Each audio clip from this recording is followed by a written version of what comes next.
नमस्कार. मी रामदास भिवाजी मथुरे, रामटेक परमात्मा एक संस्था दुधाळा आश्रमचे अध्यक्ष. आपणा सर्वांना हार्दिक शुभेच्छा देतो.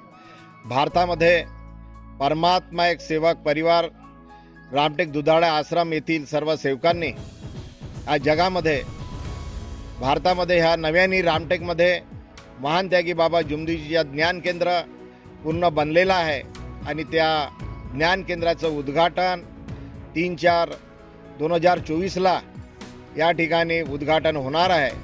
म्हणून मी सर्व भाविक भक्तांना व परमात्मा एक सेवक परिवारांना आमंत्रित करत आहे की येणाऱ्या 3/4/2024 या दिवशी दुपारी 1 वाजता भव्य उद्घाटन या ठिकाणी होणार आहे. तरीही या कार्यक्रमाला सर्वांनी उपस्थित राहून या कार्यक्रमाची शोभा वाढवावी अशी विनंती करतो. धन्यवाद.